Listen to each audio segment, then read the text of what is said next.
সাকিব আল হাসানের শেখ জামাল ধানমন্ডি ক্লাব এবং তামিম ইকবালের প্রাইম ব্যাংকের হাই ভোল্টেজ ম্যাচ শুরু হতে তখনও দেরি, কারণ বৃষ্টির কারণে তখনও মাঠ ভেজা। আর তাই তো বিরতির এই সুযোগে এক ভক্তের সাকিব আল হাসানের সঙ্গে ছবি তুলতে চাওয়া। তখন সাকিব আল হাসান বললেন, মোবাইল বন্ধ করো, কিন্তু সেই ভক্ত না শুনতে চাওয়ায় তাকে ঘাড় ধাক্কা মারেন সাকিব আল হাসান।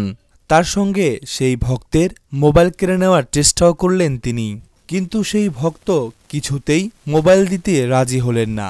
আর তাই তো সাকিব আল হাসান বললেন, একটা চর মেরে মাঠ থেকে বের করে দেব। আসলে চর মারার কথাটি তিনি বলেছেন কিনা তা শোনা না গেলেও অঙ্গভঙ্গিতে এমনই মনে হয়েছে। সাকিব আল হাসানের এমন কর্মকাণ্ডের পর ভক্ত অবশ্য হতাশ হয়ে সেখান থেকে চলে যান।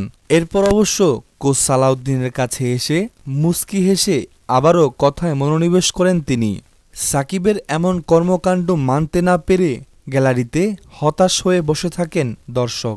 দর্শকের মনে হয়তো ঘুরপাক পাচ্ছে, আইডল সাকিব কি ইচ্ছে করেই আমার সঙ্গে এমন করল, নাকি তিনি মজার ছলেই তা করেছেন।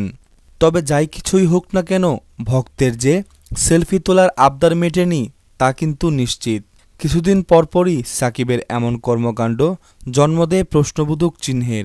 বিষয়টিকে আপনারা কিভাবে দেখছেন কমেন্টে জানাবেন। এ ধরনের ভিডিও পেতে চ্যানেলটিকে সাবস্ক্রাইব করুন।